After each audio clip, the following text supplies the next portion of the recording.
Ball है और E equal to 1 है, इस पे टकराने पे क्या हो रहा है, इलास्टिक कोलिजन है, तो टाइम पीरियड ऑफ ऑसिलेशन बताना है। अल्फा क्या है, ये स्मॉल दे रखा है, दिस इज स्मॉल, ठीक। तो होगा क्या कि ये case 1 beta greater than alpha, अगर बीटा अल्फा से बड़ा है तो ये नो कोलिजन, तो कोई कोलिजन नहीं होगी, नो कोलिजन, ठीक है। And time period would be, जो सिंपल पेंडुलम का हम निकाल चुके हैं already, 2 pi under root L by G, 2 pi under root L by G. अच्छा, केस 2 क्या हो सकता है, केस 1, केस 2 क्या हो सकता है कि भाई बीटा जो है वो लेस देन अल्फा हो, तो कोलिजन टेक्स प्लेस, तो कोलिजन होगी। अच्छा, तो अब कैसे करेंगे, तो अब ये because E is equal to 1 है, तो जिस वेलोसिटी से ये टकराएगा, ये इधर ऐसे टकराएगा वेलोसिटी v से, तो उसी v से ये इधर आ जाएगा और फिर दोबारा कंटिन्यू करेगा एसएचएम मोशन, एनर्जी में कोई लॉस नहीं हुआ। तो हम ये कह सकते हैं कि बस इसको एक्सट्रीम पोजीशन तक ये नहीं जा पाया और वापस नहीं आया, लेकिन अगर जाता और आता तो यहां पर वही वेलोसिटी होती जो अब टकराने के बाद है, तो हम इसको मान सकते हैं कि ये एसएचएम ही हो रहा है अभी भी, क्योंकि वेलोसिटी में कोई फर्क नहीं पड़ा, सिर्फ ये टाइम कम हो गया, जो इसको यहां से यहां जाना था एक्सट्रीम तक और वापस आना था, वो टाइम नहीं लगा, बाकी सब कुछ क्या है, सेम है, एम्पलीट्यूड भी सेम ही रहेगा, इस साइड ये सेम एम्पलीट्यूड तक जाएगा अल्फा तक। तो इसलिए हम क्या बोल सकते हैं कि भाई टाइम जो होगा, टाइम पीरियड, वो किसके इक्वल हो जाएगा, टाइम पीरियड वुड बी यहां से यहां और फिर वापसी में भी जाएगा तो ट्वाइस ऑफ T/4, ये बोल सकते हैं, ठीक है। यहां से यहां T/4 लगा, फिर वापस आते वक्त भी यहां से यहां T/4 ही लगेगा, एसएचएम की तरह ही है बिल्कुल। तो प्लस जो एसएचएम मतलब जो वॉल नहीं होती, जैसे तब था वैसे ही अब रहेगा, क्योंकि यहां इसको स्पीड सेम मिल गई ना, अगर ये चेंज हो जाती तो फिर एम्पलीट्यूड भी कम होता। अब क्या होगा, सेम एम्पलीट्यूड तक जाएगा, क्योंकि एनर्जी में लॉस हुआ ही नहीं, काइनेटिक एनर्जी E जो है वो 1 है, तो ये कौन सी होती है, परफेक्टली इलास्टिक कोलिजन हुई ना, तो 2T/4 प्लस यहां से यहां जाने तक का टाइम और फिर यहां से आने तक का टाइम, तो ये क्या हुआ, ट्वाइस ऑफ दिस टाइम हो गया। तो इसको अगर T1 टाइम बोल दूं मैं यहां से यहां तक का, तो उतना ही टाइम यहां से यहां आने में लगेगा, तो इसको बोल सकते हैं twice of T1।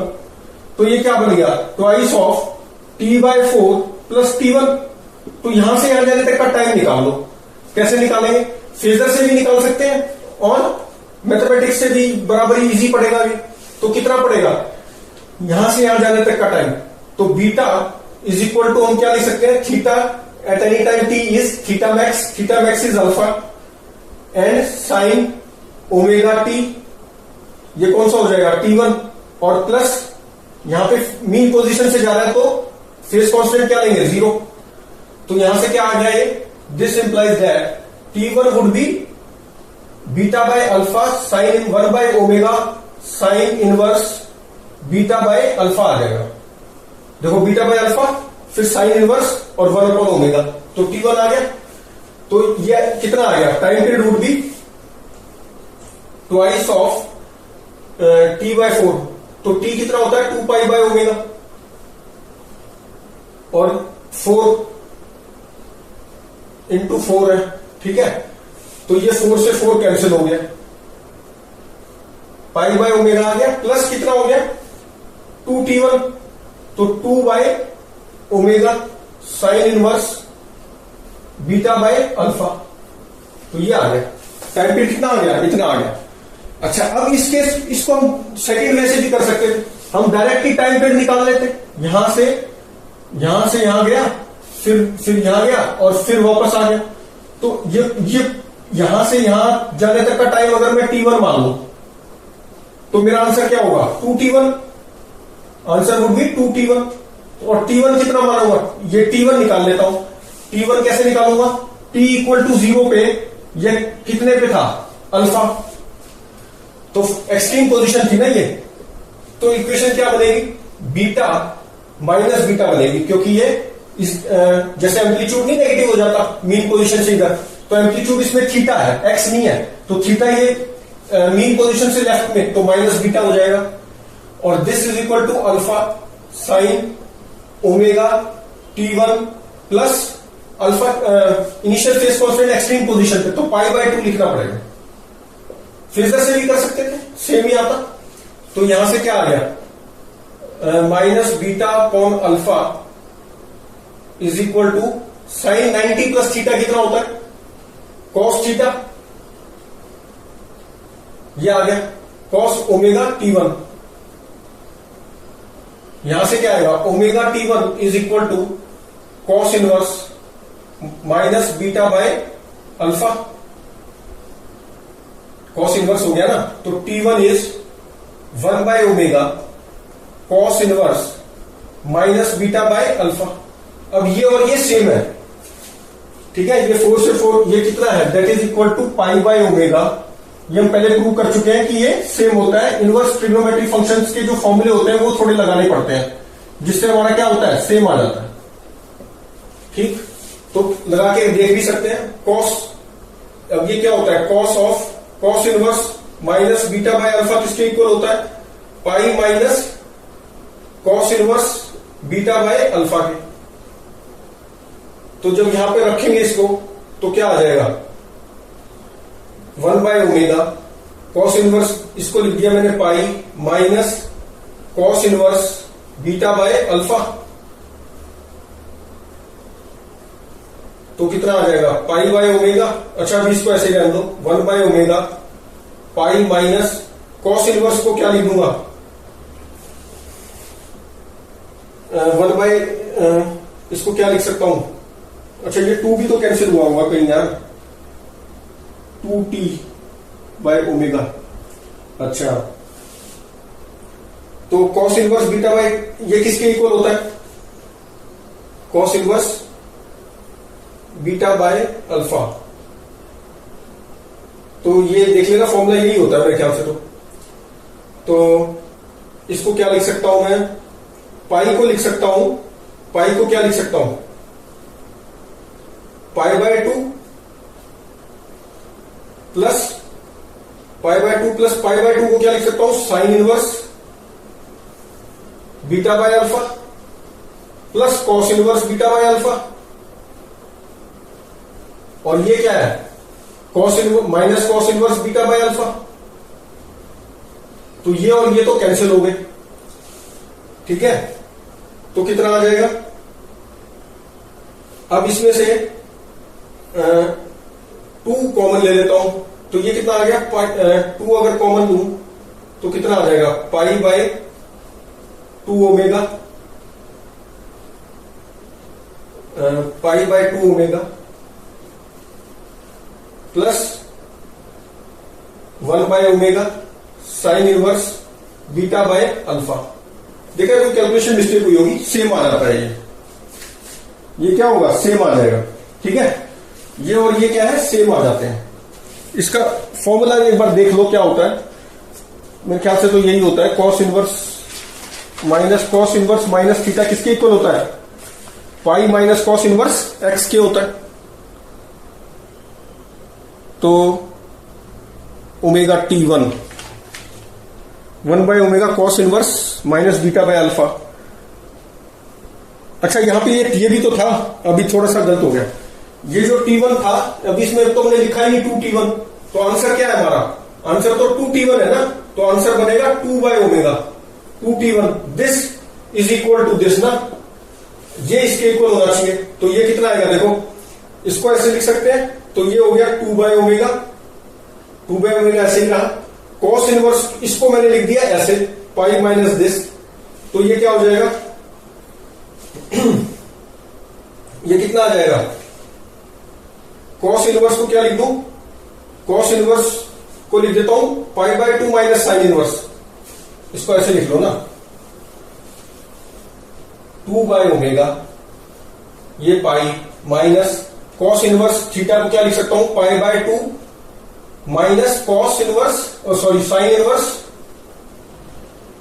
Beta by alpha, क्योंकि sine inverse this plus cos inverse this is equal to π/2 होता है। तो इसको क्या लिख दिया मैंने, π/2 माइनस दिस। तो कितना आ गया, 2 by omega pi minus pi by 2 is pi by 2 plus sign inverse beta by alpha. अब देखो 2 से 2 कैंसिल हो जाएगा, ये अब सेम आ गया, 2 से 2 कैंसिल हो जाएगा, pi by omega plus 2 by omega of sine beta by C, तो सेम आ गया। अच्छा अब इसमें देखो, अब ये मीन पोजीशन के लेफ्ट में थी ना वॉल, तो इसको वॉल को कहां ले लेता हूं मैं, राइट में ले लेता हूं। फिर कैसे करेंगे, सेम क्वेश्चन, वॉल को राइट में ले लेता हूं, मतलब वॉल कैसे है मेरी, ये तो हो गया वर्टिकल, और वॉल कैसे है ऐसे, और ये कहां से छोड़ा है, यहां से, ये वॉल है, ये कितने एंगल बना रही है,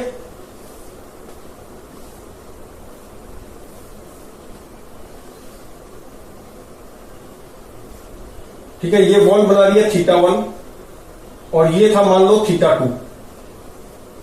क्वेश्चन फिर से वही, रिलीज्ड t इक्वल टू 0 पे, ठीक, फाइंड टाइम पीरियड, कैसे करेंगे,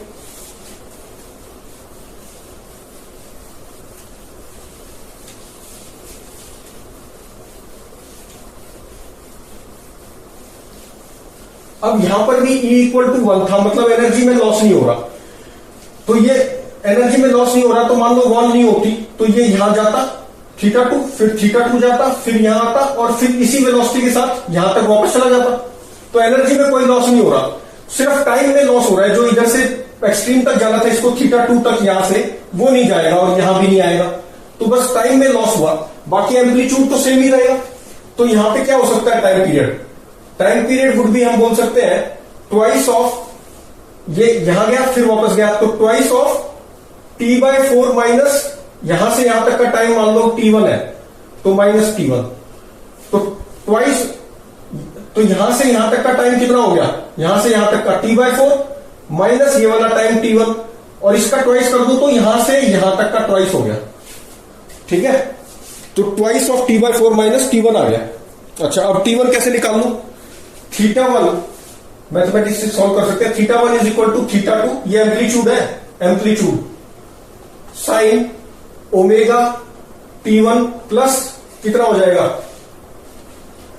यहां से यहां तक का टाइम, यहां से यहां तक का टाइम वही होगा जो मीन पोजीशन से यहां तक है, तो ये t1 है, मीन पोजीशन से यहां t1 है, तो ये कितना हो गया 0, यहां से क्या आ जाएगा, क्योंकि यहां से यहां तक का टाइम निकाल रहा हूं ना, तो यहां पे फेस क्या है 0 है, मीन पोजीशन पे फेस कांस्टेंट क्या लूंगा 0, तो यहां से कितना आ गया θ1 बाय θ2 हो जाएगा, और omega t1 is equal to sine inverse θ1 by θ2, और यहां से t1 आ गया 1 by omega of sine inverse θ1 by θ2, ये आ गया, t1 कितना आ गया, t1 is 1 by omega sine inverse θ1 by θ2, और टाइम पीरियड कितना हो जाएगा ट्वाइस ऑफ दिस, तो टाइम पीरियड कितना हो गया twice of t/4 minus t1, ऐसे कर दो ना इसको, t को भी लिख लो 2 पाई बाय ओमेगा, और माइनस कितना हो गया 2t1,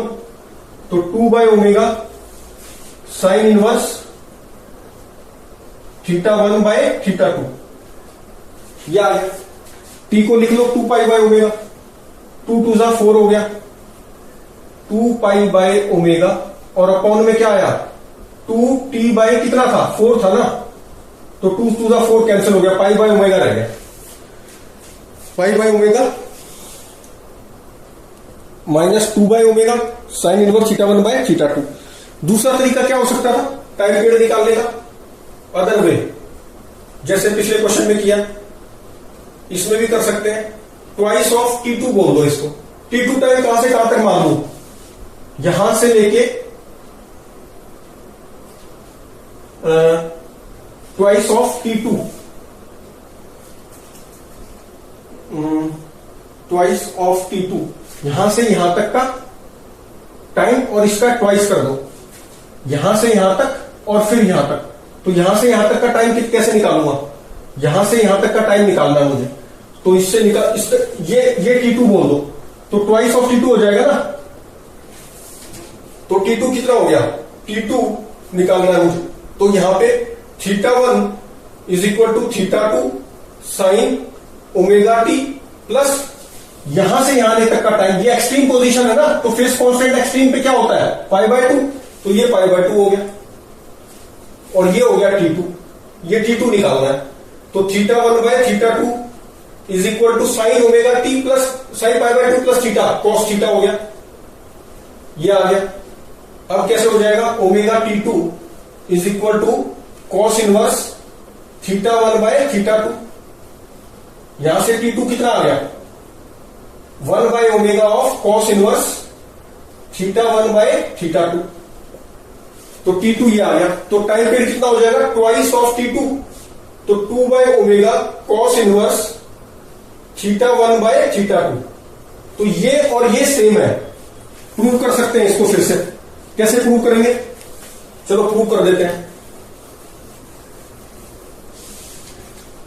प्रूव कैसे करेंगे बताओ, टाइम पीरियड इज दिस, तो ये कितना है π/ओमेगा, या इसको ही प्रूव कर दो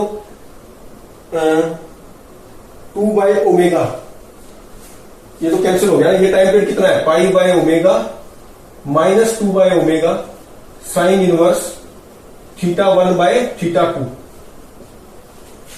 इसको प्रूव कैसे करेंगे बताओ, साइन इनवर्स को क्या लिख दूं, कॉस इनवर्स लिख दो। साइन इनवर्स को क्या लिखोगे, कॉस इनवर्स लिख दो। इसको लिख देता हूं मैं, time period is equal to pi by omega minus two by omega sine inverse, cos में चाहिए ना, साइन इनवर्स को लिख दिया मैंने π/2 माइनस कॉस इनवर्स θ1/θ2। अब कितना आ गया, π/ओमेगा माइनस 2 से 2 कैंसिल, π/ओमेगा, ठीक है, ये कैंसिल ही हो जाएंगे। प्लस आ गया 2/ओमेगा कॉस इनवर्स θ1/θ2, ये कैंसिल हो गए। 2/ओमेगा कॉस इनवर्स θ1/θ2 सेम आ गया। कौन सा फॉर्मूला हमने यूज किया है, sine inverse theta plus cos inverse theta is equal to π/2 होता है, तो साइन इनवर्स को मैंने π/2 माइनस कॉस इनवर्स थीटा लिख लिया, सॉल्व किया तो सेम आ गया। तो ट्रिग्नोमेट्रिक इनवर्स फंक्शंस का पता होना चाहिए बस। आई होप आपको समझ में आ गया। और करेंगे नेक्स्ट वीडियो में। अब कौन सा करेंगे, spring and rotation involve in SHM हम कर चुके हैं। रॉड्स एसएचएम करेंगे 2 रोटेटिंग रोलर्स पे।